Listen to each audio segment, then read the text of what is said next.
माननीय सभापति महोदय, आज महामहिम राष्ट्रपति जी के इस अभिभाषण पर जब हम उसका समर्थन करने के लिए खड़े हुए हैं तो एक अभूतपूर्व और अलग अनुभूति होती है, क्योंकि यह इस नए संसद भवन में राष्ट्रपति का पहला अभिभाषण है। यह स्वतंत्रता का अमृत महोत्सव पूर्ण होने के बाद राष्ट्रपति का पहला अभिभाषण है और गणतंत्र का अमृत महोत्सव प्रारंभ होने के बाद का पहला अभिभाषण है।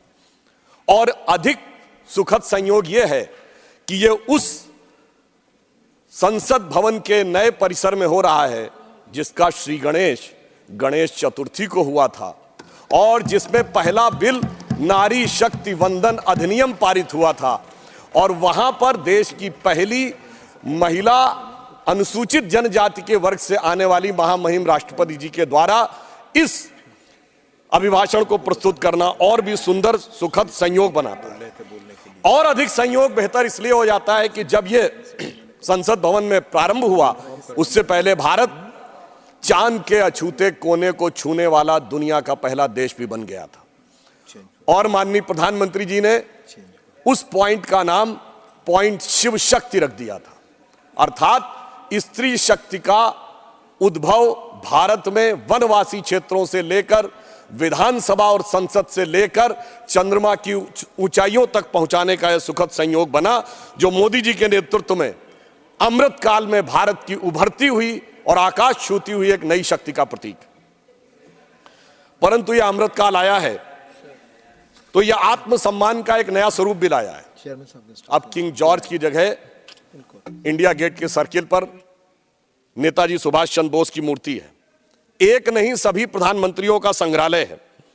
साहिबजादों की स्मृति में, जिसका उल्लेख किया है महामहिम राष्ट्रपति जी ने, वीर बाल दिवस भी है। बिरसा मुंडा जी के जन्मदिन के ऊपर जनजातीय गौरव दिवस भी हुआ है, संविधान दिवस भी है, विभाजन विभीषिका दिवस भी है। अर्थात भारत की समस्त स्थितियों को संवैधानिक स्थिति देकर यह सुखद संयोग आया है। देश की अर्थव्यवस्था आज तेजी से बढ़ रही है। G20 में हम सबसे तेजी से बढ़ती हुई अर्थव्यवस्था है। 5G रोल आउट करने में हम पहले देश बन गए हैं और ब्रिटिश काल का किंग्सवे कांग्रेस के शासनकाल में राजपथ से होते हुए अब कर्तव्य पथ हो गया है। अब लोक रेस कोर्स रोड लोक कल्याण मार्ग हो गया है। इंडियन पैनल कोड भारतीय न्याय संहिता हो गई है और मुगल गार्डन भी अब अमृत उद्यान हो गया है। और इस बात की स्वीकारोक्ति सिर्फ भारत ही नहीं, पूरी दुनिया कर रही है। वर्ल्ड इकोनॉमिक फोरम के चीफ बॉर्ज ब्रेंडे ने कहा है कि India is going towards the exponential growth with peace and no conflict. Investment in R&D and infrastructure is going in such a way that can make India a $10 trillion economy in a decade. ये world Economic Forum के chief कहते हैं। और Bill Gates ने यह कहा है कि जो इंडिया ने डिजिटल सिस्टम स्थापित किया है वो पूरी दुनिया के लिए अनुकरणीय है। चैथम हाउस थिंक टैंक ने एक आर्टिकल में कहा है कि G20 showcases the power of new emerging India. और तो और हमारे सबसे बड़े प्रतिद्वंदी प्रतिस्पर्धी देश माने जाने वाले चाइना के ग्लोबल टाइम्स ने भी मान लिया आखिर में 2 जनवरी 2024 को अपने एक आर्टिकल में यह स्वीकार कर लिया कि मोदी जी के आने के बाद भारत में अर्थव्यवस्था और विकास बहुत तेजी से आगे बढ़ा है। जितनी भी रेटिंग वाली एजेंसीज हैं, Fitch, Moody, IMF, World Bank, Standards and Poor's, ये सब 6.7 से लेके 7.8% तक भारत को बढ़ता हुआ ग्रोथ रेट दिखा रही है। इन सब के अनुसार भारत इस समय वर्ल्ड की सबसे बड़ी प्रमुख इकोनॉमीज में सबसे तेजी से आगे बढ़ रहा है। और सभापति महोदय, मैं कहना चाहूंगा, अब तो इस नए संसद भवन के ऊपर जो भारत के राजकीय चिन्ह के शेर हैं वो भी नई आभा से दिखाई लगने लगे हैं, क्योंकि हमारे बहुत से विरोधी कोर्ट चले गए थे कि शेर कुछ ज्यादा आक्रामक दिख रहे हैं, क्योंकि इनको चाहिए था कि शेर भी बिल्ली जैसे चाहिए थे। परंतु अब संसद भवन में एक ऐसा शेर बैठा है जिसकी वजह से अब किसी की भारत की तरफ आंख उठाने की हिम्मत नहीं है। जो इस भाव में विश्वास करते हैं, न विक्रमार्जितो सिंहस्य क्रियते मृगा विक्रमार्जित राजस्य स्वयमेव मृगेंद्रता। तो भारत की जो मृगेंद्रता है वो उठकर सामने आ रही है। परंतु मैं माननीय सभापति जी कहना चाहूंगा कि इसकी शुरुआत कहां से हुई।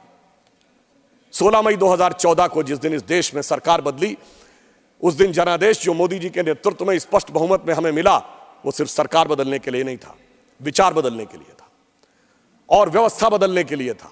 और इसके लिए मैं कोट करना चाहूंगा लंदन का संडे गार्डियन, जिन्होंने हम पे हुकूमत की थी, उनके अखबार को कोट करता हूं। वो 18 मई 2014 को लिखता है अपने एडिटोरियल में, India second tourist with destiny. और आगे वो लिखता है 16 मई 2014, यानी वो दिन जिस दिन मोदी जी के नेतृत्व में हमें स्पष्ट बहुमत मिला, should be known in Indian history as the day on which Britishers finally left India.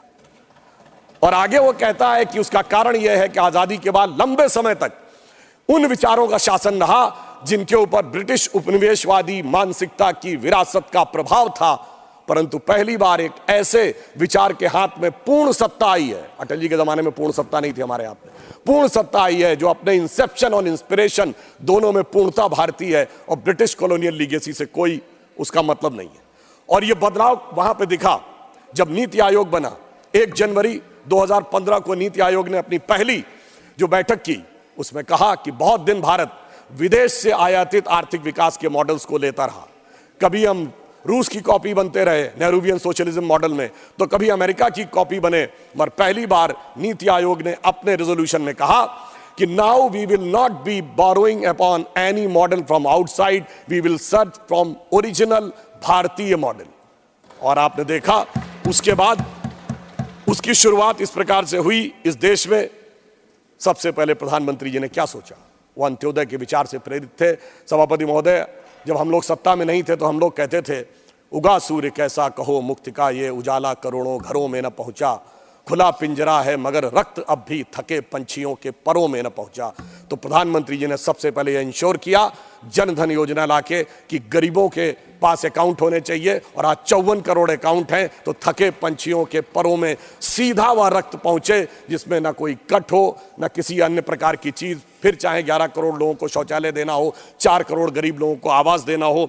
और इसके द्वारा बढ़ते हुए हमारे कई विरोधी लोग कहते हैं कि साहब रोजगार और व्यवसाय में स्थिति ठीक नहीं है, तो मैं बताना चाहता हूं कि 2014 में EPFO employees provident fund account, यानी कर्मचारी भविष्य निधि खाता, कोई कर्मचारी बनेगा तभी अपना भविष्य निधि खाता बनवाएगा, क्योंकि वो भी पैसा डालेगा और उसका एम्प्लॉयर भी पैसा डालेगा। 2014 में 11 करोड़ थे, आज 27 करोड़ है। तो इसका मतलब 16 करोड़ लोग ऐसे हुए जिनके की खाते इस दरमियान बने, तो उसमें एम्प्लॉयर भी है, एम्प्लॉय भी है। इसका मतलब रोजगार के सृजन की दिशा में एक महत्वपूर्ण स्थिति आने वाले टाइम में आई। और हमारे तिरुचि शिवाजी कई बार कह रहे थे डेट के बारे में, तो मैं बताना चाहता हूं भारत दुनिया की समस्त अर्थव्यवस्थाओं में डेट टू GDP रेशियो में सबसे बेहतर स्थिति में है। आप China, America, Japan, France, Germany, किसी से भी तुलना कर लीजिए, हम डेट टू GDP रेशियो में सबसे बेहतर स्थिति में है। पर्सनल डेट में हम सबसे बेहतर स्थिति में है। 73% लोग ऐसे हैं भारत में जिन्होंने कोई पर्सनल डेट नहीं ले रखा है। तो इसीलिए IMF ने हमारी अर्थव्यवस्था की वह तारीफ भी की है। परंतु ये सारा आर्थिक विकास सभापति महोदय तब तक बेमानी होता है जब तक उस विकास के साथ राष्ट्र के आत्मगौरव का भाव भी उसमें ना हो। क्योंकि आप विकसित होकर भी विश्व के सामने अपनी क्या तस्वीर रखेंगे। तो मैं कहना चाहता हूं कि महामहिम राष्ट्रपति महोदया का अभिभाषण एक और दृष्टि से महत्वपूर्ण था।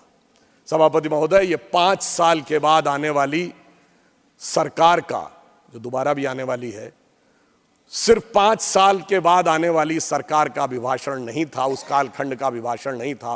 500 साल के बाद आने वाले भगवान राम के आगमन के उस अलौकिक अनुभूति के कालखंड का भी था। और मैं यह भी बताना चाहता हूं, देखिए इस देश में भगवान राम, उनके जीवन ने इस राष्ट्र और समाज को जो प्रेरित किया, वो राम मंदिर के समय में किस रूप में हुआ मैं बताना चाहता हूं। अगर भगवान राम का जन्म केवल इसलिए हुआ था कि रावण का वध करना था, तो अयोध्या के राजा के रूप में अयोध्या की सेना लेके जाते, रावण को मार देते, परंतु उससे धर्म नहीं स्थापित होता। इसलिए पहले राजा राम को वनवासी राम बनना था, उसके बाद निषाद राज का सम्मान, उसके बाद माता शबरी का सम्मान, उसके बाद सुग्रीव का राज्याभिषेक, फिर बानर, रीछ, भालू अर्थात समाज के उन दूर के कोनों में खड़े हुए लोग जहां तक किसी की दृष्टि भी नहीं जाती थी, सबको संगठित किया और संगठित करके तब जाकर उस समय की विश्व की सबसे बड़ी शक्ति को उन्होंने परास्त किया। अर्थात समाज के हर वर्ग को सम्मान स्थान देकर तब जाकर राम का राज्याभिषेक हुआ था। और आज आप देखिए, चाहे 4 करोड़ गरीबों को आवास मिला है, 11 करोड़ लोगों को शौचालय मिला है और 54 करोड़ लोगों को जनधन अकाउंट मिले हैं, 50 करोड़ लोगों को आयुष्मान भारत में कवर मिला है, वो तो है, परंतु ये भी एक सुखद संयोग देखिए जो लोग हमसे कहने का प्रयास करते हैं। मैं याद दिलाना चाहता हूं, श्री राम जन्मभूमि का शिलान्यास जो 9 नवंबर 1989 को हुआ था, उसकी पहली ईंट जो पूरे शास्त्रीय विधान से हुआ था, जिसको सम्रांगण सूत्रधार कहते हैं उस ग्रंथ के अनुसार, पर पहली ईंट बिहार के कामेश्वर चौपाल ने रखी थी, जो आप लोगों के अनुसार सो कॉल्ड लोअर कास्ट में आते हैं। हम किसी को हायर और लोअर कास्ट नहीं मानते। और फिर संयोग देखिए, जब जजमेंट आता है 2019 में, तो उस समय हमारे महामहिम राष्ट्रपति श्री रामनाथ कोविंद थे, जो अनुसूचित जाति समाज से आते थे। और आज जब राम मंदिर का उद्घाटन होता है, तो हमारी राष्ट्रपति द्रौपदी मुर्मू जी हैं, जो अनुसूचित जनजाति से आती हैं। और उस प्राण प्रतिष्ठा के मुख्य जजमान हमारे प्रधानमंत्री श्री नरेंद्र मोदी जी थे, जो पिछड़े वर्ग से आते हैं। मुझे लगता है जो राम के काल में हुआ था, सबको सम्मान, सबको स्थान, सबको सत्ता में स्थान, वही राम मंदिर के काल में भी हो रहा है। परंतु एक फैक्ट मैं और यहां पे कहना चाहता हूं। कई बार हम लोग उस समय छात्र जीवन में थे और ये कहा जाता था कि साहब ये मंडल के जवाब में कमंडल आया था। तो मैं एक स्पष्ट करना चाहता हूं, ये पूरी तरीके से भ्रांति है। जो उस समय वीपी सिंह की सरकार मंडल लेके आई थी, उसका हमसे कोई लेना देना नहीं था। हमारा आंदोलन 1984 से चल रहा था, 86 में ताला खुल गया था, 9 नवंबर 89 को शिलान्यास हो गया था। आज मैं सारे प्रबुद्ध लोगों से कहना चाहता हूं, मंडल कमीशन किस दिन लागू हुआ? 7 अगस्त 1990, सिर्फ 8 दिन बाद 15 अगस्त था। इतना बड़ा निर्णय जो उस सरकार ने आकर 8 महीने तक नहीं लिया, जो 8 घंटे में होने वाला निर्णय था, क्यों 15 अगस्त को नहीं हो सकता था?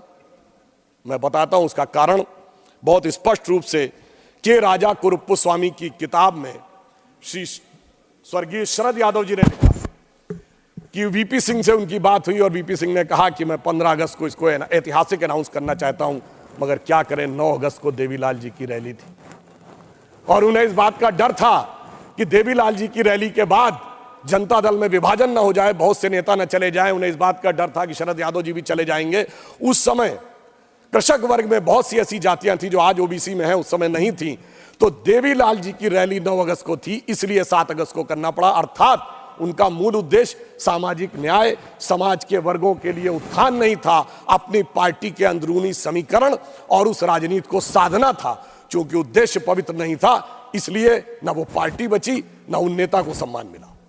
जबकि इसके ठीक विपरीत अगर देखें तो हमने ईमानदारी से उस वर्ग के सभी नेताओं को, जैसे श्री कल्याण सिंह जी, उमा भारती जी, विनय कटियार जी, नरेंद्र मोदी जी, ये सब तो मंडल के राह से पहले ही के दौर में आ गए थे। और उसके बाद अगर आज हम देखें तो जो लोग आज हमसे कहते हैं पिछड़े वर्ग की बात, तो मैं कहना चाहता हूं कि हिंदी पट्टी में हमने 5 मुख्यमंत्री बनाए। कल्याण सिंह जी मध्य प्रदेश में, उमा भारती जी, बाबूलाल गौड़ जी, शिवराज सिंह चौहान जी, मोहन यादव जी, और हमने 8 डिप्टी सीएम बनाए।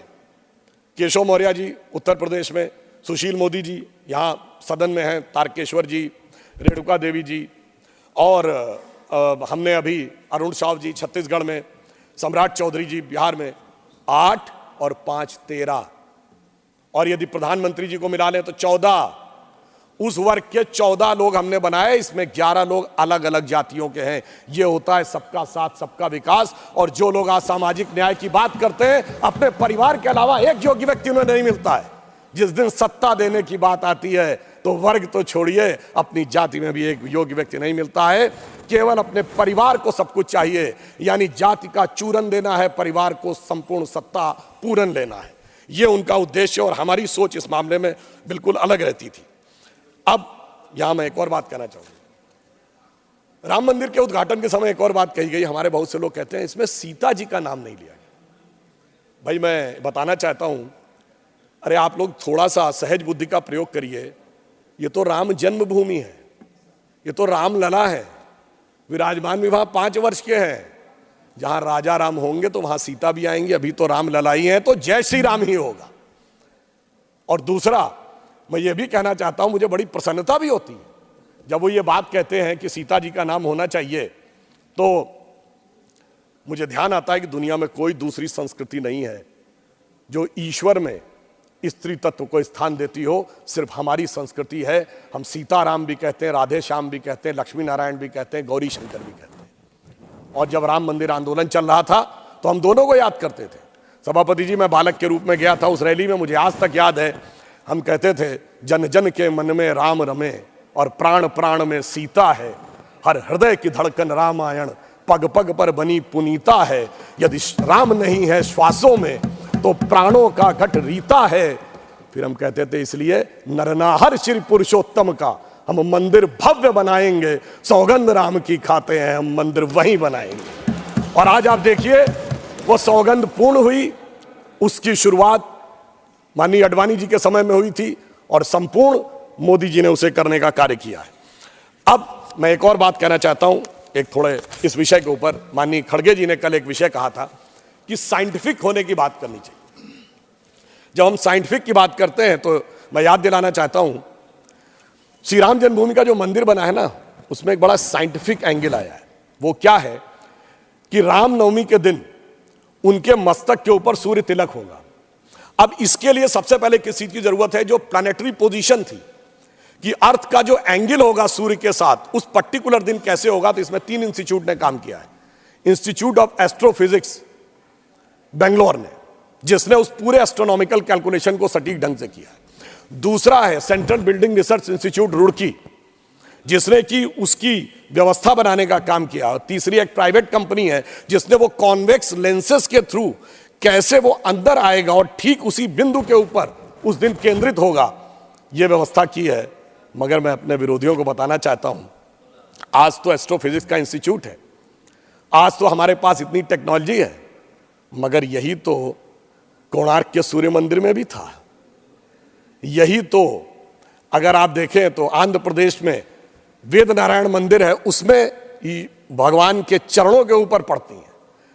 कोल्हापुर में महालक्ष्मी का मंदिर है महाराष्ट्र में, उसमें 3 दिन के लिए इक्विनॉक्सेस आते हैं तो देवी के मस्तक से लेकर चरणों तक चले जाते हैं। कर्नाटक के श्रृंगेरी में जो मंदिर है उसमें 12 महीनों में अलग अलग सूर्य की गति पड़ती है। पूछिए साहब, अगर विज्ञान नहीं था तो उस जमाने में इतना सटीक कैलकुलेशन कैसे हुआ जो आज इतने बड़े बड़े सैटेलाइट्स के बाद होने की बात आई है। इसलिए मैं कह सकता हूं कि इसके लिए हमें इस विचार पे धर्म और संस्कृति के साथ इस विज्ञान पर भी गर्व करना चाहिए। वैसे मैं एक और बात कहना चाहता हूं, इसमें विज्ञान का एक और गहरा, आप सबको ध्यान हो कि उसमें 84 सेकंड का मुहूर्त था, पर वो शुरू कहां से होता है? अगर आपने कभी भी उसको सुना हो, लोग को तो क्या कहते हैं, ब्रह्मा आयु द्वितीय परार्धे। द्वितीय परार्ध ब्रह्मा की आयु मतलब 155 ट्रिलियन ईयर्स। वैसे बिग बैंग थ्योरी कहती है कि 14 बिलियन ईयर पहले दुनिया बनी। तो मैं बता देना चाहता हूं कि जेम्स वेब टेलीस्कोप ने जो नई फाइंडिंग की है उसमें बहुत सी गैलेक्सीज ऐसी आई हैं जो 14 बिलियन से आगे की आ रही हैं। तो now that theory has become debatable. फिर वहां से आते हैं श्वेत वाराह कल्पयानी 1.97 बिलियन ईयर्स। फिर आते हैं वैवस्वत मनवंतरे, फिर आते हैं कलयुग यानी 5125 ईयर्स। फिर आते हैं विक्रम संवत में 2081 साल। फिर आते हैं वर्ष में, वर्ष के भाग में, उत्तरायण सूर्य में, फिर आते हैं महीने में, और उसके बाद वार नक्षत्र होते हुए 84 सेकंड तक। मैं कहना चाहता हूं ये भारत की सनातन यात्रा है जो 155 ट्रिलियन ईयर से लेकर सटीक कैलकुलेशन 84 सेकंड तक का करती है। मुझे लगता है दुनिया में कोई धर्म संस्कृति ऐसी नहीं होगी जो इस प्रकार का करने की क्षमता रखती हो, वो सिर्फ हमारे यहाँ। मगर उसके बाद भी माननीय सभापति महोदय, मैं कहना चाहूंगा कुछ लोगों को, और इस बारे में दुनिया के सबसे बड़े कॉस्मोलॉजिस्ट कार्ल सैगन, जिसने first man made object Voyager जो सोलर सिस्टम के बाहर गया है उसका जो मैसेज है कंपोज किया है, उसने लिखा है, उसका वीडियो कोई जाके चेक कर सकता है। Now only the ancient calculation of Hindus matches with the modern scientific calculation, cosmological calculation. मगर एक बात मैं यहां पे राजनीतिक भी कहना चाहता हूं। मान्यवर बहुत से लोग कहते थे कि श्री राम जन्मभूमि की प्राण प्रतिष्ठा का मुहूर्त ठीक नहीं है, मगर मैं कहना चाहूंगा उन सारे लोगों को देख लेना चाहिए कि राहुल गांधी जी ने जो यात्रा शुरू की है, इसका मुहूर्त कैसा था, जरा इस पे विचार कर लेना चाहिए। क्योंकि वो जहां से चले हैं, पहले वो चले असम से, तो देवड़ा साहब मुंबई में अलग हो गए। वो बंगाल की तरफ उठे तो ममता दीदी ने अलग स्टैंड ले लिया। उत्तर प्रदेश में मायावती जी ने अलग स्टैंड ले लिया। पंजाब में आम आदमी पार्टी अलग हो गई। बिहार पहुंचे तो गठबंधन ही पलट गया। आज वो रांची में है। साहब, सरकार तो बच गई पर वहां भी मुख्यमंत्री चला गया। तो जरा विचार करना चाहिए उन लोगों को कि उन्होंने ये कौन से मुहूर्त में काम शुरू किया है। परंतु उसके उपरांत जिस ढंग से इंडिया गठबंधन की राहुल गांधी जी की यात्रा चल रही है, तो उसके लिए जो हकीकत से मुंह मोड़े हुए हैं, उसके लिए मैं कहना चाहूंगा कि आंख मूंद लेने से ये खतरा न टल जाएगा। आंख मूंद लेने से ये खतरा न टल जाएगा। अब वो देखना पड़ेगा जो देखा न जाएगा, और शिजरा बिखरने को है इस मोहब्बत की दुकान का, झूठी तसल्लियों से अब संभाला न जाएगा।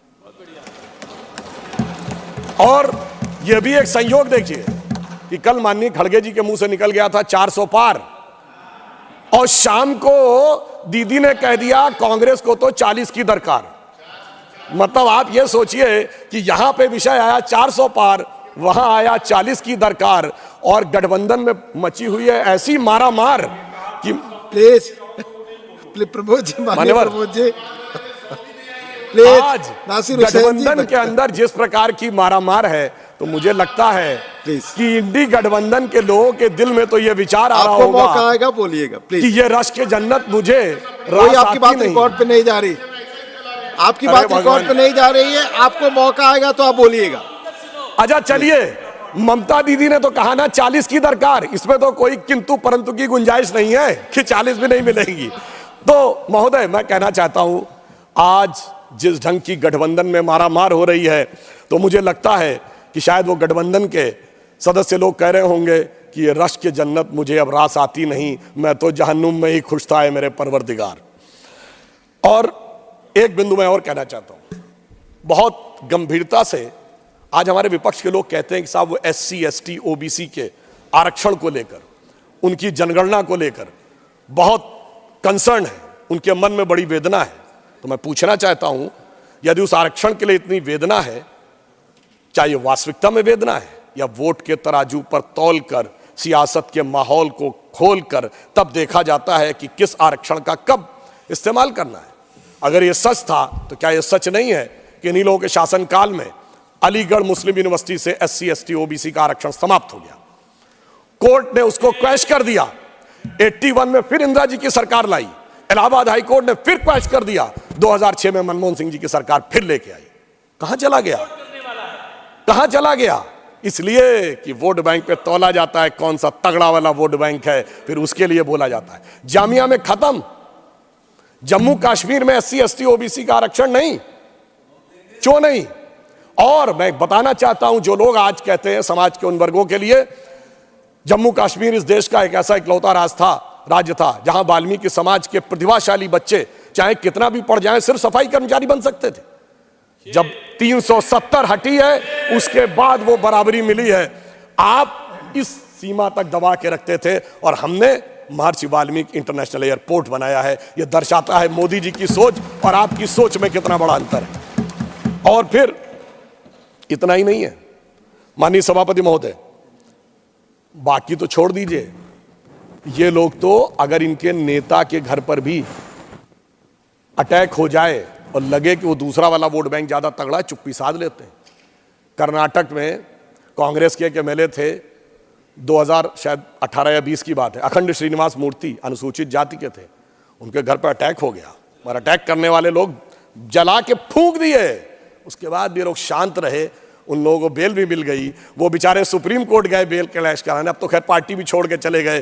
तो ये तो वो है कि वोट बैंक की सियासत के लिए अगर घर फूंक तमाशा देखना हो तो वो भी देखने के लिए तैयार रहते हैं, इनको उसमें भी किसी भी प्रकार की। और फिर मैं एक और बात पूछना चाहता हूं, वो कौन था ये बताइए। अगर इस देश के किसी प्रधानमंत्री ने, मान्यवर सभापति जी, सबकी कोई बात अगर इस देश में बोले प्लीज प्लीज, अरे सभापति जी, मैं पूछना चाहता हूं इस देश में किस प्रधानमंत्री ने कहा था मुस्लिम should have the first right over the national resources of India? आपने तो नहीं कहा एससी एसटी ओबीसी और गरीब का होना चाहिए। हमारे मोदी जी ने कहा गरीब का पहला हक है, वंचित का पहला हक है, किसान का पहला हक है, महिला का पहला हक है। यह दिखाता है कि आपकी हकीकत क्या थी, दिल में क्या है और सामने क्या है। फिर मैं ये भी बताना चाहता हूं कि ये हकीकत जो बोली थी मनमोहन सिंह जी ने ऐसे ही नहीं थी। कर्नाटक की सरकार ने एक आदेश निकाला है। जिस समय चुनाव लड़े थे तो कहा था कि हम सबको जैसे 2000-3000 की जिस प्रकार की छूट देंगे, चुनाव में आ गए। फिर आदेश निकाला कि माइनॉरिटी कम्युनिटी के जो लोग 4 व्हीलर खरीदना चाहेंगे तो सरकार 50% पे करेगी। यानी अगर 4 लाख का होगा तो 2 लाख पे करेगी, 6 लाख का होगा तो 3 लाख पे करेगी। यह है असलियत। एक वोट बैंक के लिए 2 और 3 हजार और दूसरे के लिए 3 लाख। मान्यवर, इसलिए जो पहले था वही आज भी है। और फिर मैं और बताना चाहता हूं, आपस में बात ना करें। हमारे पश्चिम बंगाल के लोग, माननीय सभापति जी, अभी पिछड़ा वर्ग आयोग ने पश्चिम बंगाल की सरकार को तलब किया है।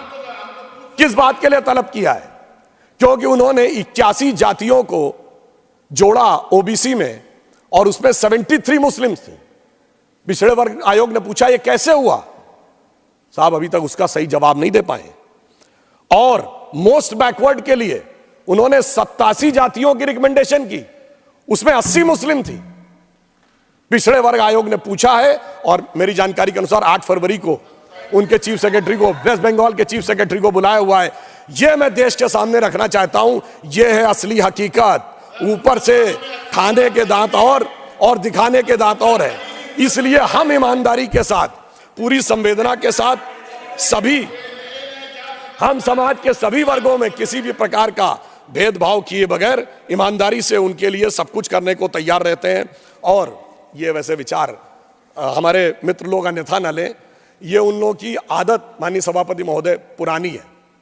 अगर इन लोगों को कोई आपत्ति हो तो मैं कहना चाहता हूं, डॉक्टर बाबा साहब अंबेडकर ने 27 अक्टूबर 1951 को जालंधर में अपने भाषण में कहा था, और किसी को समस्या हो तो doctor Ambedkar writings and speeches published by ministry of social justice in 2014, उसके वॉल्यूम 17 और पार्ट 3 में वो पूरा भाषण है, जिसमें वो बड़े दुख के साथ कहते हैं कि नेहरू जी को माइनॉरिटी कम्युनिटी के प्रति कुछ बहुत ज्यादा लगाव है और इसलिए वो दलितों के हितों की अनदेखी कर देते हैं। उन्होंने कहा कि मैं इस बात के विरोध में नहीं हूं कि मुस्लिमों को नहीं मिलना चाहिए, परंतु दलितों की कीमत पर मिले, मुझे इस बात का बहुत दुख है। और मैं उनका वर्ड कोट करना चाहता हूं। उन्होंने कहा कि नेहरू जी पिछले 20 साल से इस देश के सबसे बड़े नेताओं में से एक हैं। उन्होंने 2000 से अधिक भाषण दिए होंगे और उसमें उन्होंने अनेक बार मुस्लिम समाज के लिए बहुत सारी बातें कही हैं, मगर दलितों के लिए उनको वो देखने को नहीं मिलता। और उनका जो वर्ड है कि मैं मुस्लिमों की उपेक्षा नहीं होनी चाहिए, ये मेरा विचार है, परंतु मुस्लिमों को दलितों की कीमत के ऊपर आनंद करवाया जाए, यह मैं उचित नहीं मानता, क्योंकि दलितों को अधिक सुरक्षा की आवश्यकता है। ये डॉक्टर अंबेडकर के स्पीचेस में लिखा हुआ है। और आज वैसे एक और बात बता दूं मान्यवर, आज ये लोग अपने हिसाब से कैसे बदलाव करते हैं। मान्यवर, मैं देश के समक्ष ये कहना चाहूंगा कि जातिगत आइडेंटिटी की बात आती है तो इस देश में एक ही नेता है जिसकी जाति, उपजाति और गोत्र भी प्रेस कॉन्फ्रेंस में बताया गया, क्योंकि तब उनको लगता है कि उसका फायदा हो सकता है। और इतना ही नहीं, जनेऊ भी दिखाया गया प्रेस कॉन्फ्रेंस में, यानी तब लगा कि शायद इसका फायदा हो सकता है, मगर फिर जब लगा कि कुछ और होना चाहिए तो बदल गए। सिर्फ 5 साल के अंदर बदल गए। और मैं ये भी बात बताना चाहता हूं मान्यवर, जब ये लोग जातिगत विषय की बात करते हैं तो ये भी एक संयोग, इसको अन्यथा न ले। ऑन द लाइटर नोट मैं कहता हूं, इस देश में एक ही प्रधानमंत्री हुए जिन्होंने अपनी जातिवाचक संज्ञा अपने नाम के आगे लगाई। हमने कभी पंडित अटल बिहारी वाजपेयी नहीं कहा था, मगर एक ही पंडित जी हुए भारत की राजनीति में, यानी तब उसका फायदा था तो उस चीज को आगे करना है, आज दूसरा फायदा है तो दूसरे को आगे करना है। इसलिए परिस्थितियों के अनुसार इनका सामाजिक न्याय का समीकरण बदलता रहता है, यह मैं देश को बताना चाहता हूं। जबकि हमारी सोच पिछले 70 सालों में कभी भी किसी भी प्रकार से बदली नहीं है। और मैं यह भी बताना चाहता हूं, इनके एक नेता थे, कल माननीय खड़गे जी ने एक विषय की बात कही, जिस विषय की उन्होंने ट्वीट की बात कही, वो ट्वीट डिलीट भी कर दिया गया था और यह भी बता दिया गया था कि वो गलत ट्रांसलेशन था, मगर शायद उनको रिसर्च देने वाली टीम ने ध्यान नहीं दिया। वो जिस सीएम के बारे में बता रहे थे, वो जानते हैं किसका ट्वीट लिख रहे थे? वो उसी के पहले सीएम गोपीनाथ बारदोलोई जी के द्वारा ट्रांसलेटेड का वो सीएम वो लिख रहे थे और उसका ट्रांसलेशन गलत हो गया था। तो मुझे समझ में नहीं आ रहा भाई, वो आप इस सीएम की बात कर रहे थे या उस सीएम की बात कर रहे थे? इसलिए कई बार ऐसा हो जाता है कि उस विषय की जानकारी आधी अधूरी होने के कारण यह समस्या आती। मगर मैं ये भी याद दिलाना चाहता हूं, इसी कांग्रेस पार्टी के एक नेता थे, आवश्यकता होगी तो मैं जगह का नाम, वर्ष तो बता ही देता हूं, 2018 में विधानसभा चुनाव में, और इसका न्यूज भी अवेलेबल है, वीडियो भी अवेलेबल है सोशल मीडिया पे, मोदी जी का नाम लेके हिंदू धर्म के बारे में कहते हैं, ये इनकी जाति क्या है पता है आपको? इनको हिंदू धर्म के बारे में पता है। फिर उमा भारती जी का नाम लेते हैं, फिर हमारे और ओबीसी नेताओं का नाम लेते हैं, फिर कहते हैं इनको कुछ पता होता है, फिर अपनी जाति का नाम लेते हैं, ये सिर्फ हमको पता होता है। मान्यवर, इस ढंग की बात मैं दावे के साथ कहता हूं, अगर किसी भाजपा के नेता ने बोल दिया होता तो जैसे वो एक गाना था ना, आरा हिले छपरा हिले, ये दिल्ली मुंबई नहीं लंदन न्यूयॉर्क हिल गया होता, दुनिया के समुद्रों में सुनामी आ गई होती, पर आपने उनको विधानसभा का अध्यक्ष बना दिया। यह मैं सिर्फ इसलिए बताना चाहता हूं कि बहुत से ऐसे चेहरे हैं जो मौके पर परिस्थिति के अनुसार ये अपना समय बदलते रहते हैं, और इसके बाद अगर आवश्यकता हो तो ये चीज जाकर वेरीफाई की जा सकती है। और यहां मैं एक और बात भी कहना चाहता हूं कि ये विचार कांग्रेस पार्टी का आज जो है ये हमेशा से था। आज कितने संयोग की बात थी कि जब श्री राम जन्मभूमि का शिलान्यास हो रहा था, तो आपको ध्यान है, शायद हमारे बहुत से लोगों को न ध्यान हो तो मैं बता दूं, 22-23 दिसंबर 1949 की रात को जब श्री राम लला प्रकट हुए थे, तो उसकी सबसे पहली गवाही किसने दी है? यानी जो लाइट दिखी थी वो बताई थी एक यूपी पुलिस का सिपाही था अब्दुल बरकत। अब्दुल बरकत ने यह गवाही दी है कि उसे दिव्य रोशनी दिखाई पड़ी, और उसके बाद जब वो दिव्य रोशनी हटी तो वहां श्री राम लला विराजमान थे। और जो पैरोकार था इकबाल अंसारी बाबरी पक्ष का, देखिए उसको भी इनवाइट किया गया और वो आ भी गया। अब्दुल बरकत को रोशनी दिख गई मगर इनको रोशनी अभी तक नहीं दिखी। इकबाल अंसारी जो था वो आ गया रामलला की प्राण प्रतिष्ठा में, उसका तो इकबाल बुलंद हो गया, इनका इकबाल नहीं बुलंद हो पाया, जमींदोज रह गया। ये मुझे समझ में नहीं आता है कि ये किस आधार के ऊपर ये निर्णय लेते हैं। वैसे इसमें भी इनको कोई नई बात नहीं है मान्यवर, ये इनकी समस्या पुरानी है। 24 अप्रैल 1951 को पंडित नेहरू जी ने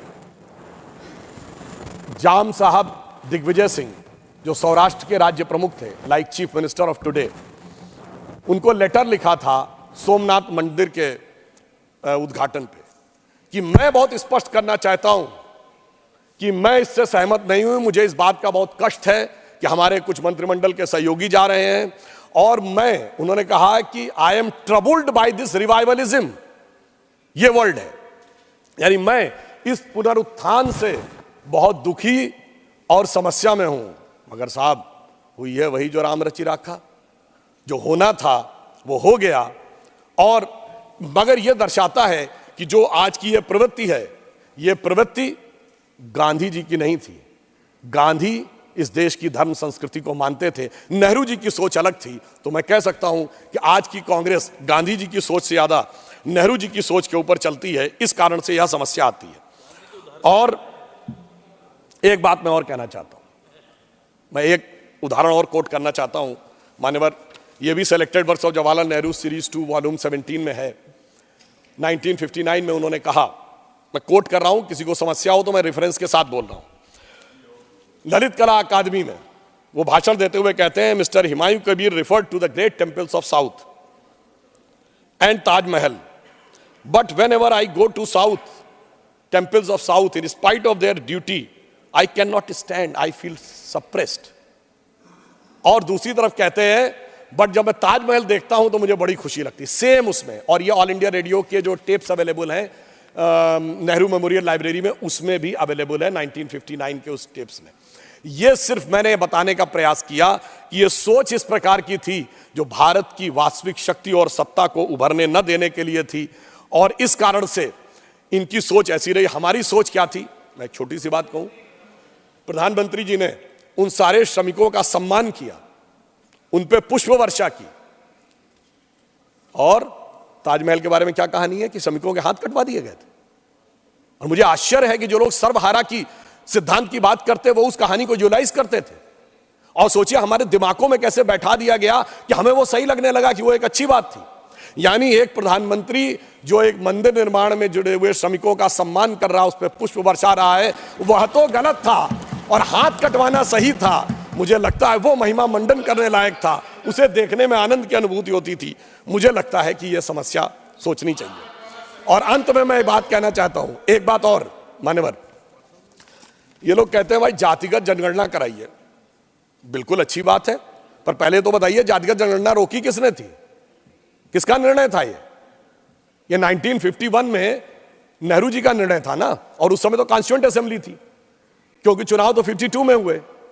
और फिर हमने बचपन में सभापति महोदय सुना, इंदिरा जी के जमाने में कांग्रेस की क्या सोच थी, जात पे ना पात पे, इंदिरा जी की बात पे मोहर लगेगी हाथ पे। राजीव गांधी जी के जमाने में क्या था, 6 दिसंबर 1990 को इसी सदन में मंडल कमीशन का विरोध करते हुए राजीव गांधी जी ने कहा कि कांग्रेस पार्टी जात पात में विश्वास नहीं करती, हमारा नारा है जात पे ना पात पे, मोहर लगेगी हाथ पे। अरे भाई, मैं पूछना चाहता हूं, नेहरू जी सही थे कि इंदिरा जी सही थी कि राजीव जी सही थे, या आज के आपके कुल गौरव सही हैं, या दोनों सही थे? जैसी मौका मिल जाए वैसा सही था। तो मैं कहना चाहूंगा कि एक जमाने में जो पार्टी कहती थी जात पे ना पात पे, इंदिरा जी की बात पे मोहर लगेगी हाथ पे, वो अपने पुरखों की बात को धर के लात पे पार्टी ले आए फुटपाथ पे।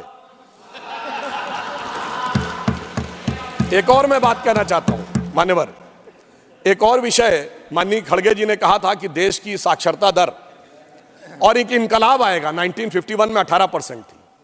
मैं कहना चाहता हूं अपने विपक्षी साथियों से, इनकलाब आएगा नहीं, इनकलाब आ चुका है। जो जो साक्षरता दर बढ़ती चली गई, भारतीय जनता पार्टी का प्रभाव बढ़ता चला गया।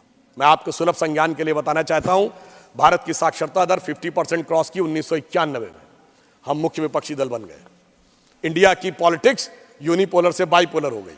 2001 में साक्षरता दर ने क्रॉस किया 60%, हमारे नेतृत्व में गठबंधन की सरकार आ गई। 2011 में 70% क्रॉस किया, मोदी जी के नेतृत्व में स्पष्ट बहुमत की सरकार आ गई। 2021 में 80% क्रॉस करेंगे, 400 के बहुमत की सरकार आएगी। क्यों?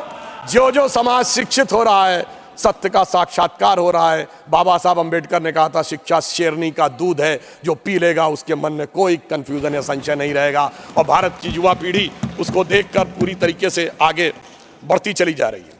अब यहां पर मैं एक और बात कहना चाहूंगा।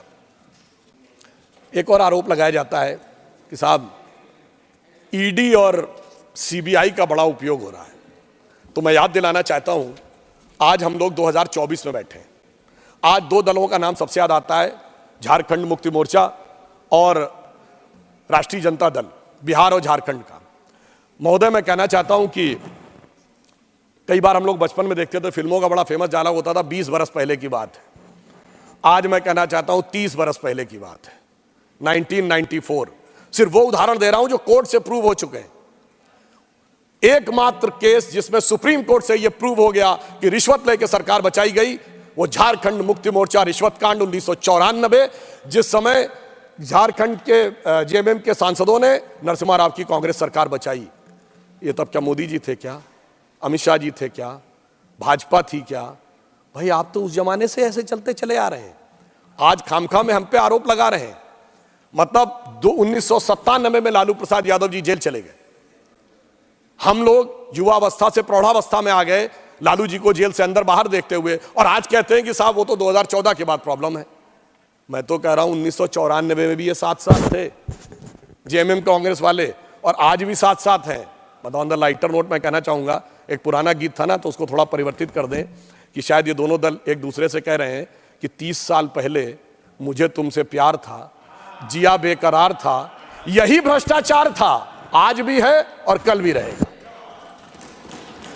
अब मैं यह भी बताना चाहता हूं, इसलिए आज आप जिस प्रकार का विभाजन।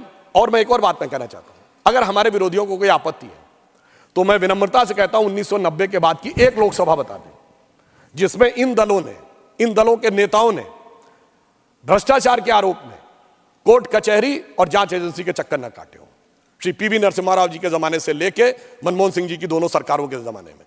तो भाई अगर आपका तो ये भ्रष्टाचार से याराना बहुत पुराना है और इसके लिए सिर्फ मोदी जी पर इल्जाम लगाना है, मैं तो ये बात सही नहीं मानता, ये यथार्थ है। मगर मैं ये भी कहना चाहता हूं कि जब भ्रष्टाचार को कवर अप करना होता है तो कैसे कवर किया जाता है मान्यवर। मैं एक बात कहना चाहता हूं, करप्शन को एक सी से नहीं कई सी से कवर किया जाता है। उसमें कास्टिज्म भी लाना है, उसमें कम्युनलिज्म भी लाना है और उसमें क्रिमिनलिज्म भी लाना है। इस ढंग से कवर अप किया जाता है करप्शन के लिए। तो जब जरूरत होती है तो देश के अंदर विभाजन की बात करो ताकि मुद्दे से ध्यान हट जाए, करप्शन से बात हट जाए। तो कोई क्षेत्र की बात करेगा, कोई वर्ग की बात करेगा, कोई जाति की बात करेगा। मैं सिर्फ ये कहना चाहता हूं कि मान्यवर इन्होंने जिस प्रकार के डिवीजन की बात कही, तो मैं एक पंक्ति में कहना चाहता हूं कि आपने, अंग्रेजों ने हमको बांटा, फिर भी अपने देश की खातिर इन्होंने हर परिवेश को बांटा कुर्सी के उद्देश्य की खातिर। आज एक हमारी सोच इनकी सोच में क्या अंतर है जो माननीय राष्ट्रपति जी के अभिभाषण से स्पष्ट हुई है। प्रधानमंत्री जी ने कहा है कि अब अमृतकाल आ गया है और हमें इस प्रकार के सभी प्रभावों से अपने को मुक्त करना है और उस प्रभाव से मुक्त होकर हमें एक नई दिशा में आगे बढ़ना है। यहां पर एक और बात कही थी हमारे विपक्षी दलों के लोगों ने, वो कहते हैं हम तो बहुजन की बात करते हैं। मान्यवर, ये वास्तविकता में कहते तो बहुजन की बात है पर करते सिर्फ परिवारजन की बात है। ये बहुजन हिताय बहुजन सुखाय नहीं चलते, परिजन हिताय परिजन सुखाय चलते हैं। मगर इनकी सोच और हमारी सोच में अंतर यह है कि मोदी जी कहते हैं यदि आप बहुजन की बात करेंगे तो भी कुछ जन तो छूट जाएंगे। तो मोदी जी उस विचार से प्रेरित हैं जो कहती है सर्वे भवन्ति सुखिनः सर्वे सन्तु निरामया सर्वे भद्राणि पश्यन्तु मा कश्चित् दुर्भाग् भवेत्। सबको मिलेगा, जो सरकार की नीतियां होंगी, सरकार के लाभ होंगे, वो सबको मिलेंगे। इसमें किसी भी प्रकार का जो भेदभाव हमारी तरफ से नहीं किया जाता है। और मैं ये भी कहना चाहता हूं, एक और आरोप लगाया गया था कि विपक्ष के नेताओं का सम्मान नहीं होता। माननीय खड़गे जी ने एक उदाहरण दिया था, वो उदाहरण अटल जी के प्रधानमंत्री का नहीं था। वो जब वो विदेश मंत्री बने थे तो विदेश मंत्रालय में जवाहरलाल नेहरू जी की फोटो लगी थी, वो हटा दी गई। तो उन्होंने कहा नहीं, जो देश के प्रथम प्रधानमंत्री थे वो जहां जैसे है वैसे ही रहना चाहिए।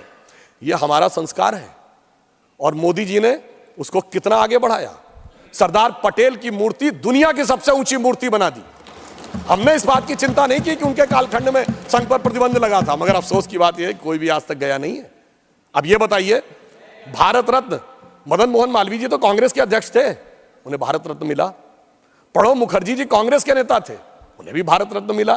क्या पद्म अवार्ड तरुण गोगोई जी को नहीं मिला? क्या एससी जमीर जी को नहीं मिला? और अभी आदरणीय कर्पूरी ठाकुर जी को मिला।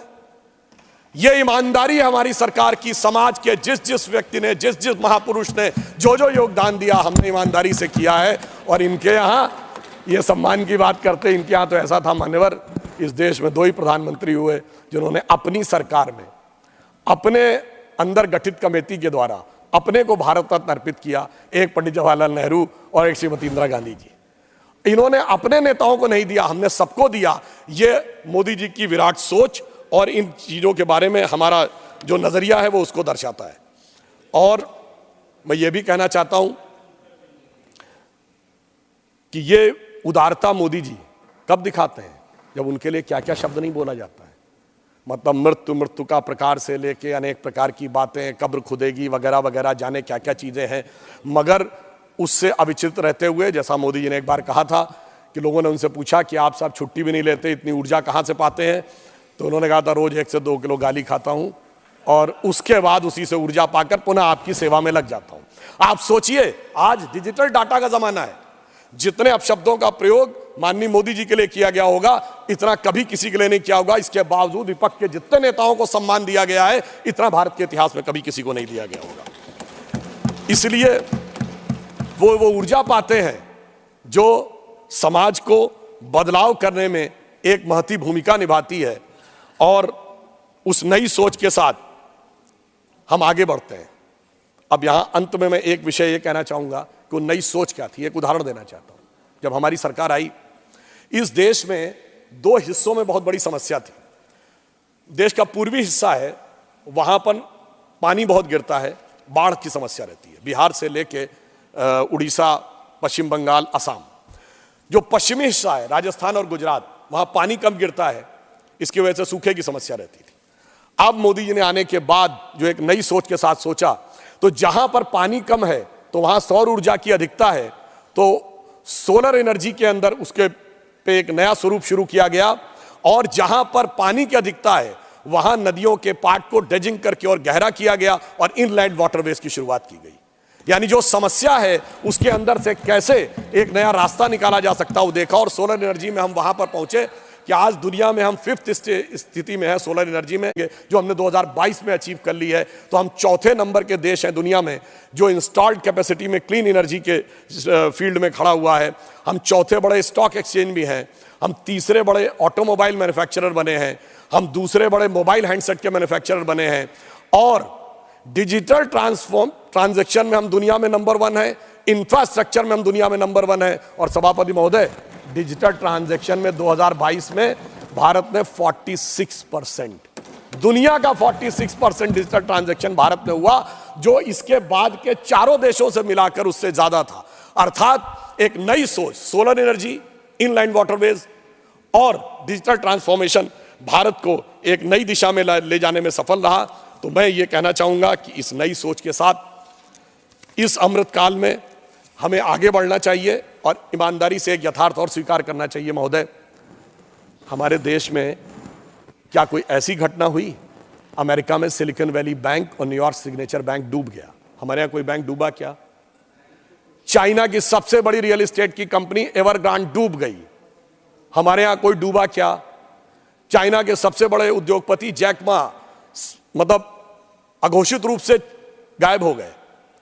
वहां के सबसे बड़े जो बैंकर हैं बान फाओ, वो भी 1 साल से गायब है। इसके बावजूद, और अगल बगल क्या हो रहा है वो तो छोड़ दीजिए, जो पाकिस्तान और श्रीलंका में हो रहा है, इसके बावजूद इन परिस्थितियों में से जिस ढंग से मोदी जी ने इसको निकाला है, तो मैं कहना चाहूंगा कि आपको उनका साथ देना चाहिए और उनका सहयोग करना चाहिए। यह काम इतना आसान नहीं था, और आज स्थिति सिर्फ इतनी नहीं बनी है। आज हम दुनिया के इकलौते देश हैं जो 2 परस्पर विरोधी देश हमको समान रूप से सम्मान देते हैं। अमेरिका कहता है कि India is our strategic partner, और रशिया कहता है कि India is our traditional partner. यह स्थिति जो मोदी जी के नेतृत्व में आई है, यह दुनिया में किसी दूसरे देश के पास नहीं। इसलिए मैं कहना चाहता हूं आप लोगों से, मोदी जी की तरफ से, कि पत्थर पिघलाने का हुनर मुझे आता है, पत्थर को यूं पिघलाने का हुनर मुझे आता है, मैं वो कतरा हूं कि समंदर मेरे घर आता है। और मैं अंत में यह भी कहना चाहता हूं कि आज भारत एक नए स्वरूप की तरफ आगे बढ़ रहा है। हम एक बिंदु बस और कह देता हूं, उसके बाद समाप्त करता हूं। आज हम जिस रफ्तार से आगे बढ़ रहे हैं, दुनिया में हमको जैसा कोऑपरेशन मिल रहा है और भारत की तरफ जिस ढंग की आशा भरी निगाहों से देखा जा रहा है, ऐसा पहले कभी देखने को नहीं मिलता था। मुझे याद है माननीय सभापति महोदय, हम लोग बच्चे थे, राम मंदिर आंदोलन के समय कहा जाता जिस दिन राम मंदिर बनेगा उस दिन मिडिल ईस्ट के देश पेट्रोल देना बंद कर देंगे। आज हकीकत क्या है? आज भारत मिडिल ईस्ट और यूरोप का कॉरिडोर बन रहा है, राम मंदिर भी बन रहा, कॉरिडोर भी बन रहा है। G20 समाप्त हुआ तो सऊदी अरब के क्राउन प्रिंस मोहम्मद बिन सलमान एक दिन एक्स्ट्रा भारत में रुके व्यापार पे बात करने के लिए। आज हमारा सऊदी अरब के साथ व्यापार हो या जो भी व्यवस्था हो, बहुत तेजी से आगे बढ़ रही है। और वैसे जो लोग साइंस में, टेक्नोलॉजी में रुचि रखते हैं, उन्हें पता हो कि अब तेल की टेक्नोलॉजी का समय 20-25 साल का ही रह गया, वो भी खत्म होने वाला है। तो इसलिए अगर आप देखें कि यदि कोई दृढ़ता के साथ काम करे तो क्या कुछ किया जा सकता है, जो हमारी सरकार ने किया है विश्व में इस विपरीत परिस्थितियों में, उसको मैं कह सकता हूं कि यह इतना आसान काम नहीं था। यह वैसा था जैसे टूटे हुए तार से कोई संगीत बजाना हो या पत्थर पे कोई पौधा उगाना हो, मगर वो भी करके दिखाया है मोदी जी के नेतृत्व में हम लोगों ने। और अब इस अमृत काल के उषा काल में एक नई स्वर्ण रेख भारत के लिए दिख रही है। तो मैं अटल जी की इस पंक्ति के साथ समाप्त करता हूं, जो मोदी जी के एफर्ट्स के लिए एकदम सही उतरती है कि टूटे हुए तारों से फूटे बासंती स्वर। टूटे हुए तारों से फूटे बासंती स्वर, पत्थर की छाती में उग आया नव अंकुर, झरे सब पीले पात, कोयल की कुहुक रात, प्राची में अरुणिमा की रेख देख पाता हूं। यानी अरुणिमा की रेख मतलब एक golden lining in the sky. झरे सब पीले पात, कोयल की कुहुक रात, प्राची में अरुणिमा की रेख देख पाता हूं, गीत नया गाता हूं, गीत नया गाता हूं। तो इस मेरा मानना है, चुनाव में खूब लड़िए, ऊंचे स्वर में हमारा विरोध करिए, पर भारत के विकास के इस गीत को आप भी स्वर दीजिए। इसी अनुरोध के साथ अपना निवेदन समाप्त करते हुए राष्ट्रपति महोदया के अभिभाषण का समर्थन